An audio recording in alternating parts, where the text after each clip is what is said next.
What's up guys, and welcome back to another episode of the F1 2017 Road to Glory. And today we are back just one day after episode 1. You guys seem to absolutely love this series, so massive thank you for that. It's looking like it's going to hit 100 likes, so I'm anticipating that and recording in advance. And yeah, some great responses as well on the video, which is much appreciated. And yeah, we're here today for the Chinese and Bahrain Grand Prix. And if you did enjoy the last episode, and you're going to enjoy this one, do leave a like down below. Once again, 100 likes, and I'll do another one tomorrow. And if you've got any friends that are big fans of F1 that don't know about this channel, just drop them a message and tell them how much they're going to love this series. And we really can build a great community on this channel. Wow, that turned emotional very quickly. But yeah, anyway, we are going to get into the Chinese Grand Prix first. And yeah, we're just going to take a look now at the development. So yeah, sorry, it's next race, so it should be Bahrain. Yeah, so we've got 2 upgrades that should be ready for the Bahrain Grand Prix, so the second half of this video. And yeah, we've got powertrain and chassis. But yeah, China's going to be a struggle, I think.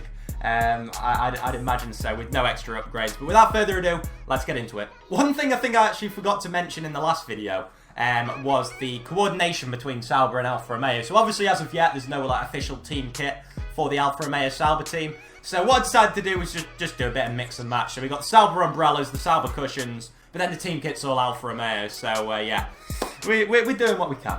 This weekend sees us arrive in Shanghai for the Chinese Grand Prix. First up is today's practice session. So we're ready to go in practice now. We've got a setup on, and if we just take a quick look at the team objectives, can't see as there's anything too difficult to do. Clean lap, drive a whole lap without leaving the track. That could be a bit difficult, especially with this car, but yeah, I think we can do it. I've just had a look at the race weather, and as you can see, it's going to rain. So once again, that's brilliant for this car. So we should probably get some practice done in the wet. Oh my God, Ericsson is off. Ericsson is off. He is struggling in these conditions, and now we're going to be side by side with him. This is just not what we want for the race. Come on, Ericsson. Come on, mate. Well, that's brilliant. We now don't have enough time to complete the race strategy because Ericsson has completely screwed us over. Well, this is going well. So that's the practice program completed then. Not quite perfect this time because we didn't actually do the time management one. We only got good on that, and there was no way of getting any better. So that was a bit disappointing, and also we didn't actually end up getting a fast sector 3. Don't know what happened there in the qualifying program, but it seemed alright. But yeah, anyway, it's time to get into qualifying now. We'd like to welcome you from wherever in the world you join us today for this F1 qualifying session here in Shanghai, China. Okay, right, we come across the line. I don't know where we are on the grid. 17th, I will take that. I think that means that we've qualified ahead of our teammate and both of the McLarens. We'll have to see the exact qualification. So Kimi Raikkonen gets pole, and it is a Ferrari 1-2. But the real battle is down here. And yes, we've out-qualified our teammate and both the McLarens. I will take that. Now it's time to race. So into the race we go, and as you can see, and as I've mentioned, it is raining for the second consecutive race, and we are yet to have a dry race in this Road to Glory. But I am sure that will come to an end in Bahrain. I doubt we'll have much rain there, but we're starting P16 as you can see, because Lance Stroll actually has a penalty. Not sure what for. Could be engine related, but we'll take it. It's an extra position. And his teammate Massa is just in front of us. Of course, he had a pretty poor race. Both Williams did last time out, but we've just got to get a good start, and away we go. Minimise that wheel spin, and it's not been a great start, not going to lie. Oh my God, we're scrambling all over the place. So Alonso has passed us, but we're just going to sneak past him, and we could be cheeky and just go down the inside here. And this is way too easy. Way too easy. Up into 13th. Grosjean was about to move out of the way of us. That would have been nice for him, wouldn't it? Up into 12th. But we're going to have to settle for 13th. And now it's 14th because Sainz has got past. And we just got to get nicely on the throttle. This car is just a handful. And we've been overtaken twice just trying to get the throttle down. But we're just going to go back down the inside of Kvyat. Oh my God, we locked up. But actually didn't work out too badly in the end. And we could be up into 13th. This would be a brilliant result. And the master of the wets is what we're looking like at the moment. As we're up into 13th, but I doubt we'll make up any more positions. Alright, it looks like we're going to be defending from Sainz here. Surely he's going to go down our inside. No, he isn't. Okay, yeah, he does. That is not a surprise. But if we can just defend him around the outside, possibly get better traction. We're in rich mix, so this is going to be very difficult to get the power down. But it looks as if we've just about done it. He's no longer side by side with us, and we will take that, staying in 13th after lap 1. I don't know where this wet pace was in Australia, or whether I'm just quicker in China, but we're doing alright here because we're hanging on to the back of Grosjean, and if we can get within 30 seconds of the leader, then we're improving on Australia, let's be honest. Once again, I think Sainz is going to make a move. We're just going to defend the same as we did last time. We're going to brake not too late, and then we're just going to sort of hang it round the outside of Sainz, but he's pushed us out as he throws his hand up. Don't know what I could have done about that, but I think we've got better traction than him, and we are. We're going to keep 13th. We're just going to barge him out. Brilliant stuff there, and yeah, still 13th place. Right, so we've just got over 1 lap to go, and we've ended up in a little bit of no man's land. The gap ahead is up to about 3.5 seconds, and the gap behind is about, well, it was about 1.2 until I completely overshot that corner because I was talking.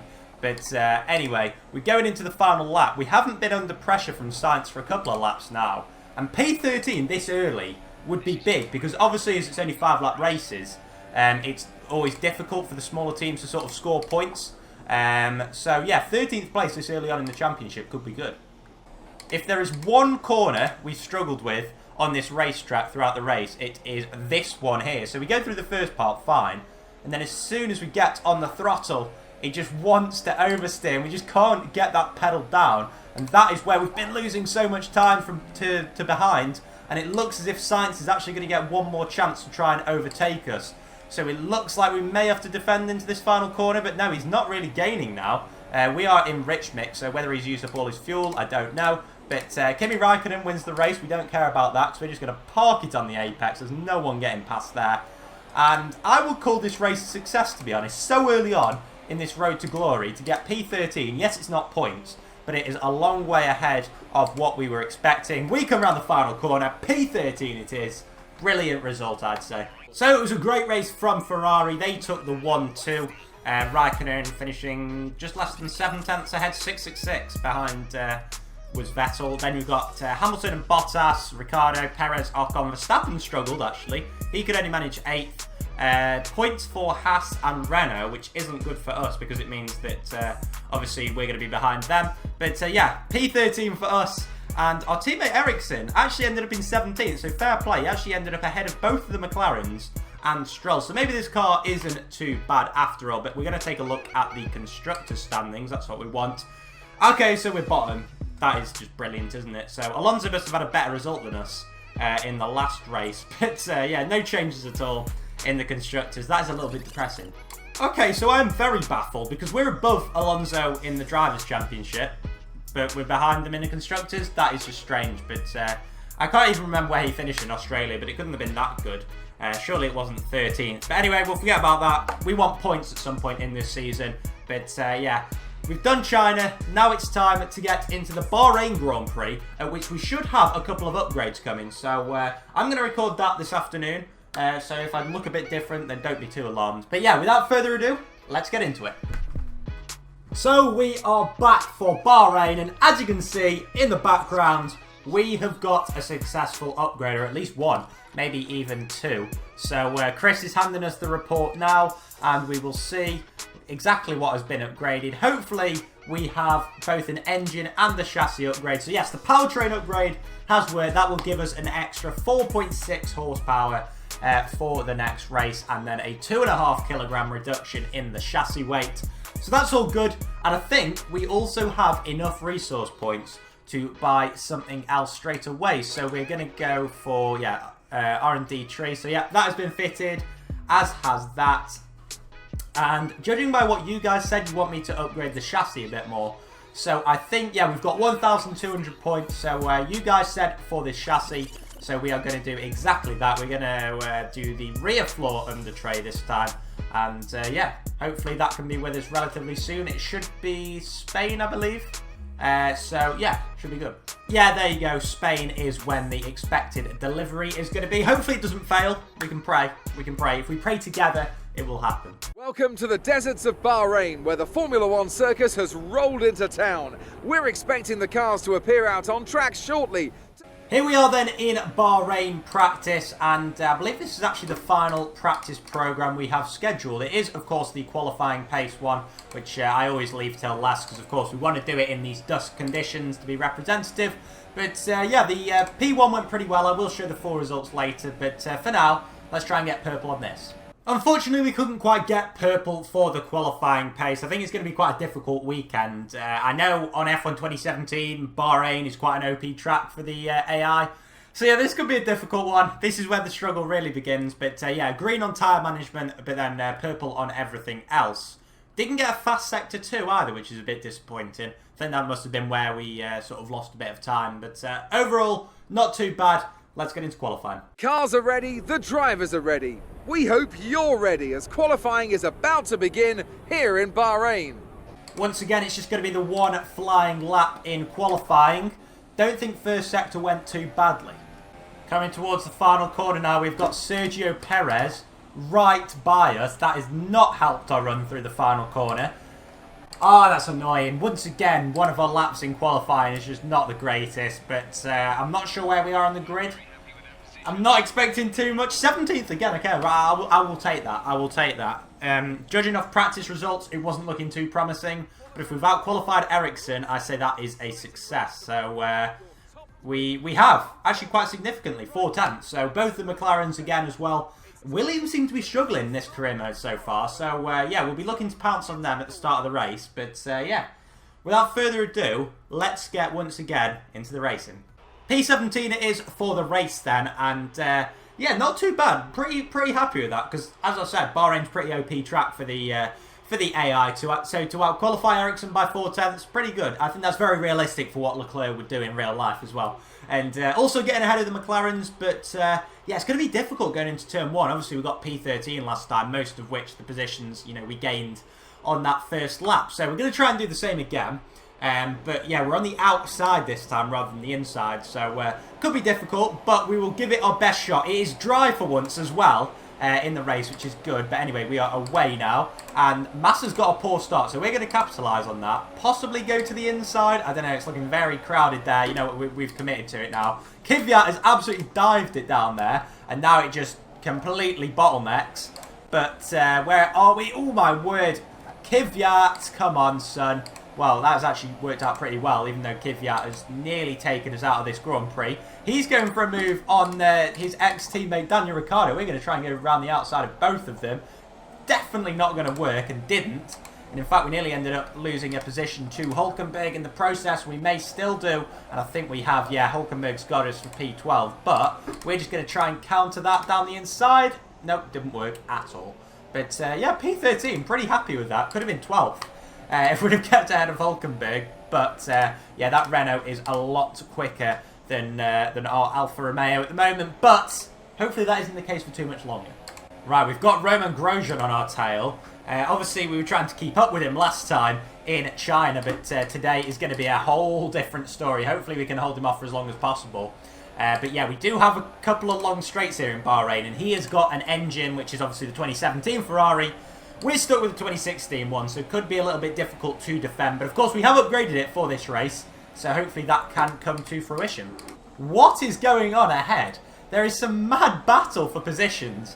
I can see Pierre Gasly there, so I think he may be sort of holding the quicker cars up. So like Daniel Ricciardo, who I don't know has managed to, I don't know how he's managed to get so far down the order, but we'll take that because we're holding on to the back of Hulkenberg now. Grosjean is going to come down our inside, I think. It's going to be similar to what Perez did in qualifying, I'd imagine. But Gasly, no, Gasly, please, why did you do that? Oh, I didn't see him at all until it was way too late. Grosjean's gone down our inside, but we haven't actually lost a position. And you know what? We're going to go up into Rich because I do think we can get Grosjean down the inside into turn 1. Obviously, we'll have DRS on this lap as well, but we've got over the curb. That is a bit of a filthy move, but you know what? We've been BS'd out of that position. By Gasly, us going into him.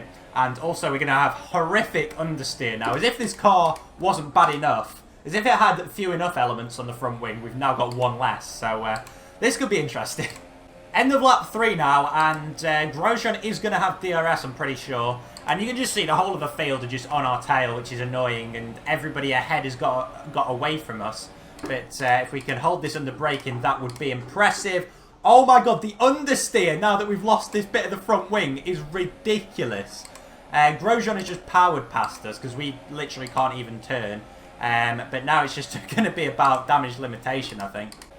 Wait, how did Ericsson get behind us? What is going on here? Our teammate is having a stormer of a race, and he's possibly going to go to overtake us. We literally can't turn for any corner, as he just completely gets past us, and then, oh, this is so annoying. I can't even turn for this left-hander because I just don't have enough front wing left.